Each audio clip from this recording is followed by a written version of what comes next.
আমরা দেখছি যে দীর্ঘ 15 মাস যাবৎ দিনাজপুর স্টেডিয়ামকে আপনার দখল করে রাখা হয়েছে এবং নির্বাচনকে সামনে রেখে এই মাঠটিও তারা দখল করেছেন এবং প্রথম অবস্থায় তারা বলেছিলেন শুধুমাত্র স্পোর্টস ভিলেজ তারা এখানে তারা তাদের কার্যক্রম চালাবেন। পরবর্তীতে দেখলাম যে রাতের অন্ধকারে সম্পূর্ণ মাঠ তারা ঘিরে নিয়েছেন। আমরা কথা বলেছিলাম, তারা কথা দিয়েছিলেন নির্বাচনের পরে তারা যাবেন। যেহেতু জেলা প্রশাসন আমাদের অভিভাবক, তিনি জেলা ক্রীড়া সংস্থার সভাপতি ছাড়া তিনি এই মাঠটির ব্যাপারে আমরা তাকে স্মারকলিপি দিয়েছি। তিনিও আমাদের কথা দিয়েছিলেন যে নির্বাচনের পরে তারা এখান থেকে চলে যাবেন, কিন্তু দুঃখজনক হলো সত্য যে তারা এই মাঠ থেকে তারা যাওয়ার কোনো আমরা লক্ষণ দেখছি না।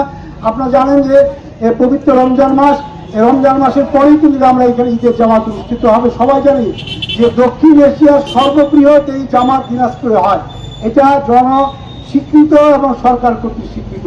কিন্তু আজকে দেখছি আমরা অত্যন্ত দুঃখজনক, এক পর্যন্ত নামাজ আদায়ের জন্য এখানে যে কার্যক্রম চালানোর কথা ছিল জেলা প্রশাসন ও পৌরসভা থেকে, সেটাও তারা পাচ্ছেন না। তারাও কিন্তু ভয় ভীতির মধ্যে রয়েছেন। এখানে স্পষ্টভাবে আমরা বলতে চাই, আমাদের এখানে যারা এসেছেন তারা আমাদের মাঠের আন্দোলন নিয়ে সবসময় তারা ছিলেন এবং দিনাজপুরবাসী কিন্তু তাদের প্রতিনিধিত্ব করেন যারা এখানে এসেছেন। কে কি বললো না বললো সেটা কিন্তু আমাদের শোনার দরকার নেই।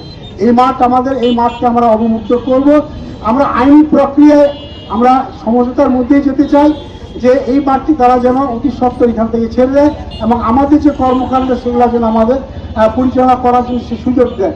আরেকটি ভাষা বলি যে কাঁটাতারের বেড়া দেওয়া অবস্থা এখানে নামাজ কিন্তু হবে না। হওয়াটা আমার মনে হয় যে ধর্মীয় দৃষ্টিকোণ থেকে দৃষ্টিকটু। আমরা যেই জায়গায় অবস্থান করছি সেটা কিন্তু আমাদের কাছে মনে হচ্ছে যে আমরা একটা বিচ্ছিন্ন দ্বীপের বাসিন্দা, মাঝখানে তারা যেভাবে অবস্থান নিয়েছে এটা দৃষ্টিকটু লাগছে। তা আমি আশা করব যে আমরা সেনাবাহিনীর প্রতিপক্ষ নই, আপনারা অতি সত্ত্বর আপনাদের উদ্যোতন কর্তৃপক্ষের সঙ্গে আলাপ আলোচনা করতে ছেড়ে দিবেন, কারণ আইন শৃঙ্খলা কমিটি